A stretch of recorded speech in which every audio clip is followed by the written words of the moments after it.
यीशु ख्रिस्टको नाममा यहाँ सबैजनालाई जय मसीह। जर्नी फेलोशिपद्वारा सञ्चालित रेडियो कार्यक्रम द ब्लेसेड लाइफ सुन्नको निम्ति प्रतीक्षा गरिरहनुभएका सम्पूर्ण श्रोतावृन्दहरूलाई म कार्यक्रममा स्वागत गर्न चाहन्छु। यो कार्यक्रम तपाईँहरूले प्रत्येक हप्ताको बुधबार साँझ 7:15 देखि 7:30सम्ममा सुन्न सक्नुहुनेछ। Good news FM 105.1 मेगाहर्जबाट। त्यसै गरी तपाईँहरूले यो कार्यक्रमलाई हाम्रो युट्युब च्यानल द ब्लेसेड लाइभमा गएर पनि सुन्न सक्नुहुनेछ। सुरु गरौँ आजको कार्यक्रम। आजको कार्यक्रमको वचनको शीर्षक रहेको छ आफ्नो पहाडसँग बोल्नुहोस् भाग 9।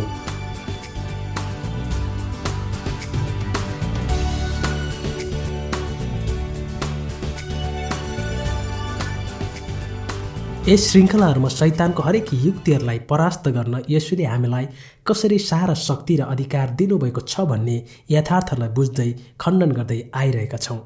हामीले यो जान्यौँ कि हामीले आफ्नो पहाडसँग बोल्नुपर्छ। हाम्रो समस्या हटी जानेछ र हाम्रो हरेक प्रश्नको उत्तर हामीले पाउनेछौँ। र यी सारा खण्डन मर्कुस 11 अध्यायमा केन्द्रित थियो, जहाँ येशूले अन्जिरको रुखलाई श्राप दिनुभएको थियो किनभने त्यसमा कुनै फल थिएन।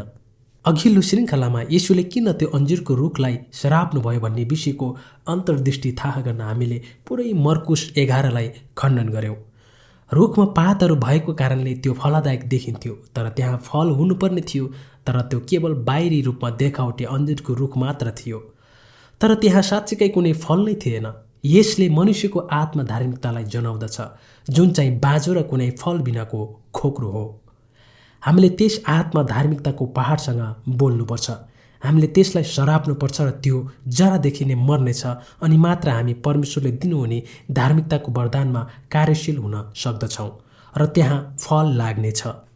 यस श्रृङ्खलामा हामी मर्कुस 11को अध्यायलाई निरन्तर ध्यान दिनेछौँ र हाम्रो अध्ययनको मूल निचोडमा केन्द्रित हुनेछौँ। मर्कुस 11को निष्कर्ष यस प्रकार छ। मर्कुस 11 अध्यायको 1 पद, गधामा सवार भएर येशूको प्रवेश। मर्कुस 11को 12, अन्जिरको रुख श्रापित भएको। मर्कुस 11को 15, येशूले मन्दिरलाई सफा गर्नुभएको। मर्कुस 11को 20, क्षमा र प्रार्थना। मर्कुस 11को 27, येशूको अधिकारमाथि प्रश्न। अन्जिरको रुख श्रापित भएको हामीले थाहा गऱ्यौँ। त्यहाँबाट येशू र उहाँका चेलाहरू यरुशलेम र मन्दिरमा जानुभयो। मर्कुस 11को 15मा येशूले मन्दिरलाई सफा गर्नुभएको सन्दर्भलाई हामी मत्ती 21को 12 देखि 17मा, लुका 19 अध्यायको 45 देखि 48 र यूहन्ना 2 अध्यायको 13 देखि 22मा पनि देख्न सक्छौँ। मर्कुस 11को 15 देखि 17, अनि यरुशलेममा पुग्नु भएपछि उहाँ मन्दिरभित्र पस्नुभयो, अनि मन्दिरमा किनबेच गर्नेहरूलाई बाहिर निकाल्नुभयो र पैसा साट्नेका टेबलहरू र परेवा बेच्नेका बस्ने ठाउँहरू पल्टाइदिनुभयो। उहाँले कसैलाई कुनै थोक मन्दिरबाट लैजान दिनु भएन। अनि उहाँले शिक्षा दिँदै भन्नुभयो, के यसो लेखिएको छैन, मेरो घर सब जातिहरूको निम्ति प्रार्थनाको घर कहलाइनेछ, तर तिमीहरूले त यसलाई डाँकुहरूको अड्डा बनाएका छौ। त्यहाँ मन्दिरमा अन्य जातिहरू आउने प्रमुख ठाउँमा पैसा साट्ने र बलिदान चढाउनका लागि पशुहरू व्यवसायको लागि राखिएको थियो। यस प्रमुख ठाउँको मुख्य उद्देश्य भनेको कुनै पनि अन्य जाति वा परदेशीलाई यहुदीहरूको परम्परा सिकाएर उनीहरूबाट साँचो परमेश्वरको भक्ति बुझाउनका लागि थियो। तर त्यस बेलाका सबै धार्मिक गुरुहरूले यस प्रथालाई धार्मिक व्यवसाय गर्ने ठाउँमा परिवर्तन गरेका थिए।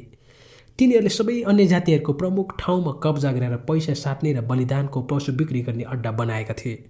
प्रधान धर्मगुरुहरूले यसलाई व्यावसायिक रूपमा व्यवस्थित गरेका थिए र निकै राम्रो आम्दानी गरेका थिए।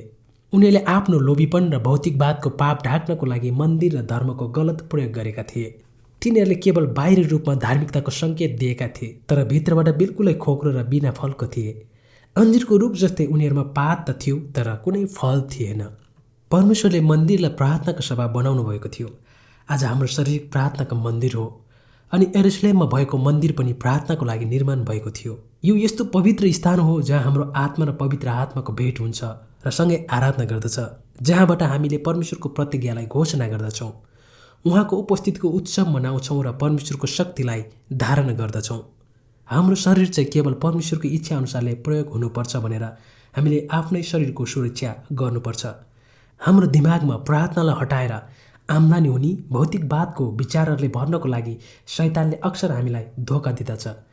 हाम्रो शरीर डाँकुहरूको अड्डा बन्न सक्छ। जब हामी प्रार्थना मनोविचार धारणा गर्दैनौँ, तब हाम्रो शरीर सबै प्रकारको पापहरू लुक्ने ठाउँ बन्न सक्छ। येशूले पैसा साट्ने र किनबेच गर्नेहरूको टेबलहरूलाई पल्टाइदिनु भएपछि मत्ती 21:14 भन्दछ, उहाँको सामुन्ने अन्धा र लङ्गडाहरू आएर येशूले तिनीहरूलाई निको पार्नुभयो। येशूले यो देखाउन खोज्दै हुनुहुन्थ्यो कि जब हामी हाम्रो शरीरलाई प्रार्थनाको सभाघर बनाउँछौँ भने हामीले अद्भुत चङ्गाई, चमत्कार र अलौकिक रूपान्तरणहरू प्राप्त गर्छौँ। यस अध्यायबाट हामीले जान्नुपर्ने कुरा के हो भने जब हामी प्रार्थनाको जीवनलाई कुनै पनि कुराले रोकाट ल्याउने कोसिस गर्छौँ भने हामीले पनि येशू जस्तै गर्नुपर्छ। त्यससँग सोझै मुकाबला गर्नुहोस्, त्यसलाई भगाउनुहोस्। येशूले हामीलाई सारा अधिकार अनि शक्ति दिनुभएको छ। मर्कुस 11को अर्को खण्डलाई पनि हेरौँ। मर्कुस 11:20 सुकेको अन्जिरको रुखको शिक्षा, यसलाई हामी मत्ती 21:20-24 पनि पाउन सक्छौँ। मर्कुस 11:20-24। बिहान त्यहाँबाट पहिलेकै बाटो जानुहुँदा उहाँहरूले त्यस अन्जिरको रुखलाई जरैबाट सुकेको देख्नुभयो। अनि पत्रुसलाई यो सम्झना भयो र तिनले उहाँलाई भने, रब्बी, हेर्नुहोस्, तपाईँले शराब दिनुभएको अन्जिरको रुख त सुकेछ। येशूले तिनीहरूलाई जवाफ दिएर भन्नुभयो, परमेश्वरमा विश्वास राख। साँच्चै म तिमीहरूलाई भन्दछु, यदि कसैले आफ्नो हृदयमा शङ्का गर्दैन तर आफूले भनेका कुरा पुरा हुन्छ भनी विश्वास गरेर यस पहाडलाई उखेलेर त समुद्रमा खस भन्यो भने त्यसको निम्ति त्यस्तै हुनेछ। यसकारण म तिमीहरूलाई भन्दछु, तिमीहरूले प्रार्थनामा जेसुकै माग्छौ सो पाएका छौ भन्ने विश्वास राख र त्यो तिमीहरूको हुनेछ। यसैले मर्कुस 11लाई प्रयोग गर्नु भएर हामीलाई विश्वास र प्रार्थनाको सान्दर्भिक र व्यावहारिक शिक्षा दिन चाहँदै हुनुहुन्छ। उहाँले यस शिक्षालाई अन्जिरको रुखलाई सराप्नु भएको र मन्दिरलाई सफा गर्नुभएको उदाहरणबाट व्याख्या गर्दै हुनुहुन्छ। उहाँले यस शिक्षालाई एक शाब्दिक चित्रमा यति राम्रो ढङ्गले चित्रण गर्नुभएको छ कि यो कार्य गर्ने वचनमा परिणत भएको छ। 23 पदमा भएको पहाडले हामीले हाम्रो समस्यामा भोग्दै आएको कुनै ठुलो समस्यालाई चित्रण गर्दछ जससँग हामीले सङ्घर्ष गर्नै पर्छ। यसलाई हामीले हटाउनै पर्छ। यसैले येशूले हामीलाई त्यस पहाडसँग बोला भनेर आज्ञा दिँदै हुनुहुन्छ। उहाँले यसलाई पुरानो नियममा पनि भन्नुभयो। जकरिया 4:6-7 पद। यसैले तिनले मलाई भने, यरुबाबेलको निम्ति परमप्रभुको यो वचन छ, न त बलले न शक्तिले तर मेरो आत्माले सर्वशक्तिमान परमेश्वर भन्नुहुन्छ। यी शक्तिशाली पर्वत त के होस् र यरुबाबेलको सामान्य त मैदान हुनेछस्। अनि उहाँले शिर ढुङ्गालाई परमेश्वरले यसलाई आशिष दिउन् भन्ने जय जयकारका साथ निकाल्नुहुनेछ। अब हामीलाई यसो ख्रीष्टमा त्यो अनुग्रह दिएको छ अनि उहाँले हामीलाई हाम्रो समस्याको पहाडसँग बोल्ने र त्यसलाई हटाउने अधिकार र शक्ति दिनुभएको छ। मन्दिरलाई सफा गर्नुभएको सन्दर्भ अन्जिरको रुखको दुई अलग दृश्यको बीचमा अर्थपूर्ण ढङ्गले रहेको छ। पहिलो दृश्यमा हामी श्राप देख्छौँ र धोका र बिना फलको लागि न्यायलाई देख्छौँ। त्यस पश्चात येशूले मन्दिरलाई सफा गर्नुभयो। उहाँले ढोङ्गी धर्मगुरुहरूको देखावटी धार्मिकतालाई प्रकाशमा ल्याउनुभयो। अनि त्यसपछि हामी अन्जिरको रुखको अर्को दृश्य देख्छौँ। हामी त्यो रुखको मृत्युको परिणामलाई देख्न सक्छौँ। बाहिरी रूपमा देखावटी धार्मिकता तर भित्रबाट खोक्रो र हड्डी हुने जो कोहीको पनि नतिजा भनेको मृत्यु नै हो, आत्मिक मृत्यु। कुनै पनि फल नहुनले न्यायलाई आमन्त्रण गर्दछ। मर्कुस 11को अर्को महत्त्वपूर्ण भागलाई हामी हेर्नेछौँ। मर्कुस 11:25 क्षमा र प्रार्थना। यस घटनालाई हामी मत्ती 6:14-15 पनि देख्न सक्छौँ। मर्कुस 11:25-26 पद। जब तिमीहरू प्रार्थना गर्न खडा हुन्छौ तब कसैको विरुद्धमा तिमीहरूको केही छ भने क्षमा गर, ताकि स्वर्गमा हुनुहुने तिमीहरूका पिताले पनि तिमीहरूका अपराधहरू क्षमा गरिदिउन्। तर क्षमा गरेनौ भने स्वर्गमा हुनुहुने तिमीहरूका पिताले पनि तिमीहरूका अपराधहरू क्षमा गर्नुहुने छैन। यस खण्डले सोझै 24 पदमा रहेको जब हामी प्रार्थना गर्छौँ भन्ने सन्दर्भलाई जोड्दछ। यदि हामी आफ्नो प्रार्थनाहरूले पहाडलाई हटाउन चाहन्छौँ भने हामीमा क्षमा दिने आत्मा हुनुपर्छ। परमेश्वरमा विश्वासको ठुलो रुकावट भनेको घमण्ड हो। घमण्डले क्षमा दिन इन्कार गर्दछ। घमण्ड एउटा पहाड जस्तै हो जसले तपाईँको जीवनलाई भर्दछ। तपाईँमा घमण्ड छ भने तपाईँले परमेश्वरलाई हेर्नबाट रोक्ने केवल त्यो पहाडलाई देख्नुहुन्छ। त्यो घमण्डको पहाडलाई हटाउने शक्ति तपाईँमा छ। जब तपाईँ खडा हुनुहुन्छ, तपाईँको चित्त दुखाउनेलाई प्रार्थना साथ क्षमा दिनुहुन्छ भनेर तपाईँको पहाड हटिजानेछ। मर्कुस 11को अर्को महत्त्वपूर्ण भागलाई हेरौँ। मर्कुस 11:27 येशूको अधिकारमाथि प्रश्न। यस घटनालाई हामी मत्ती 21:23-27 र लुका 20:1-8 पनि पाउन सक्छौँ। मर्कुस 11:27-28।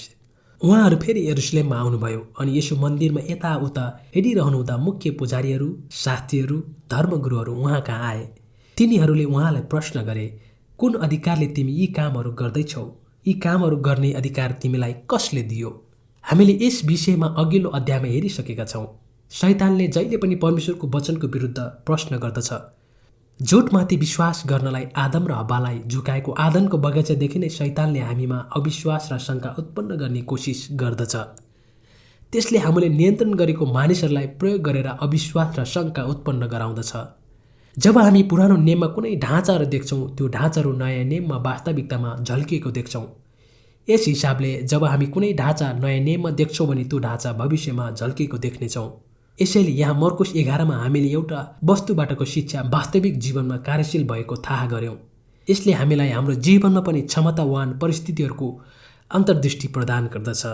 येशू यरुशलेम प्रवेश गर्नुभयो। मानिसहरूले उहाँले सारा साम्राज्यमा शासन गर्नुभएको चाहन्थे, तर उनीहरूले आफ्नो हृदयमा चाहिँ येशूको राज्यलाई इन्कार गरेका थिए।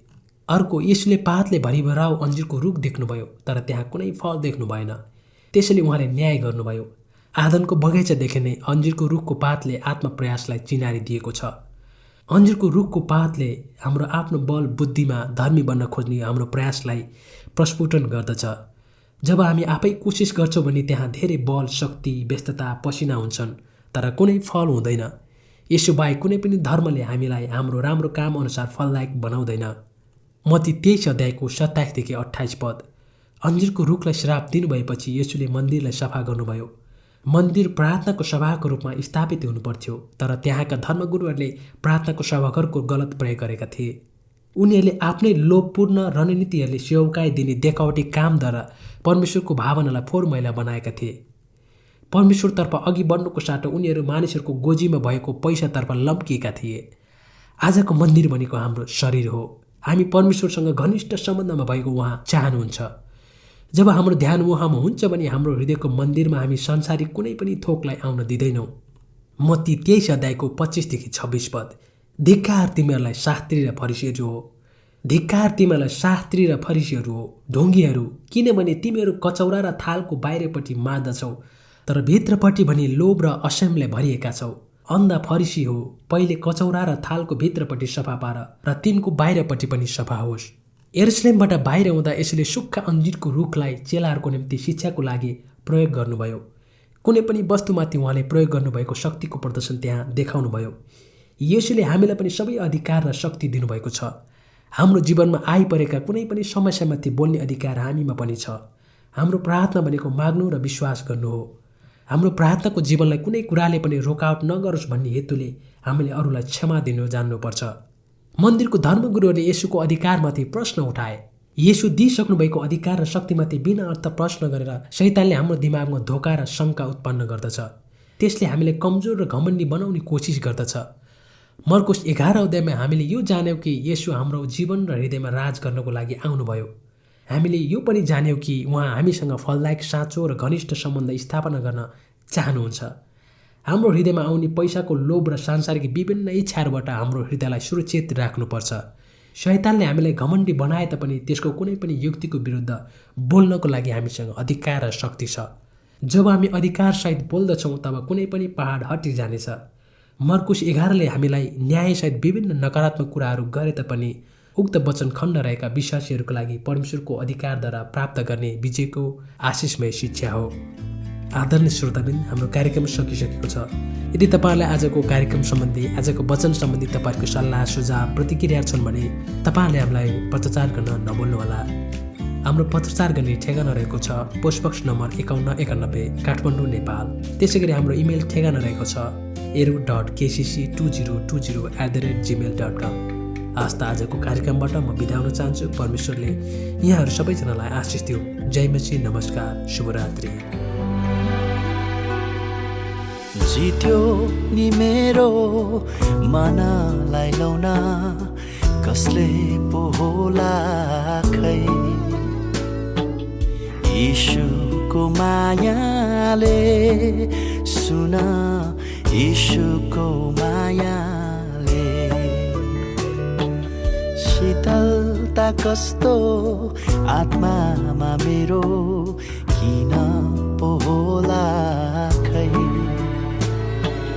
क्रुसको छायाले सुन, क्रुसको छायाले, क्रुसको छायाले सुन, क्रुसको छाया।